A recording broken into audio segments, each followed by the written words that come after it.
IPL শুরু হতে বাকি মাত্র 3টা দিন। এদিকে আশ্চর্যজনক হলেও সত্য যে এবারে আইপিএল এ দল পায়নি টাইগারদের কেউই, যদিও নিলামের টেবিলে নাম উঠেছিল সাকিব মুস্তাফিজদের, অন্যদিকে গুঞ্জন ছিল তাসকিনকে নিয়েও। তবে শেষমেশ দল পায়নি তিনজনের একজনও, কিন্তু এখনো ফুরিয়ে যায়নি টাইগারদের আইপিএল খেলার সুযোগ।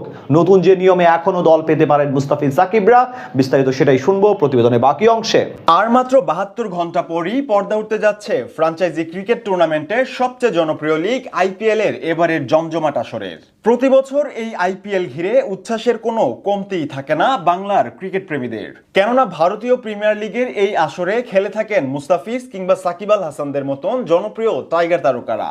ভিনদেশের মাটিতে পছন্দের ক্রিকেটারের ব্যাট বলের ঝলক দেখতে তাই পুরো বছর জুড়েই অপেক্ষায় থাকেন ভক্ত সমর্থকরা। তবে এবারের গল্পটা যেন অনেকটাই ভিন্ন।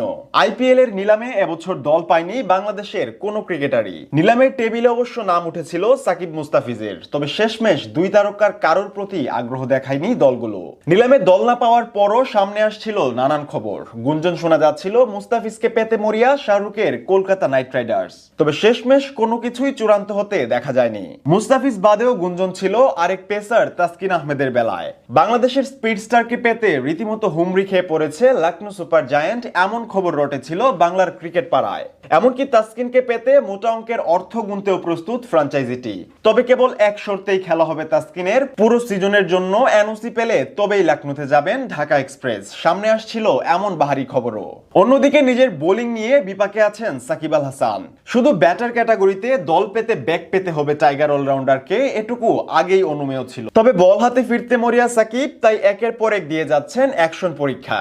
শীঘ্রই হয়তো অলরাউন্ডারের বেশেই ছন্দে ফিরবেন এই টাইগার ক্রিকেটার। এদিকে আইপিএল এর নিলাম শেষ কিংবা মাত্র 3 দিন পরে আসর শুরু হলেও এখনো সাকিব মুস্তাফিজদের সুযোগ থাকছে আইপিএল খেলার। নতুন নিয়মে এখনো দল পেতে পারেন টাইগার ক্রিকেটাররা। আর ঠিক কতদিন পর্যন্ত দলে যোগ দেওয়ার সুযোগ থাকছে এ নিয়ে জল্পনার অন্ত নেই টাইগার ভক্তদের। পূর্বের নিয়ম অনুযায়ী আইপিএল এ প্রতিটি দলই 7 ম্যাচ পর্যন্ত বদল করতে পারত ক্রিকেটারদের। তবে নিজেদের সপ্তম ম্যাচের পর স্কোয়াডের কেউ চোট পেলেও তাদের বদলে নেওয়ার নিয়ম ছিল না।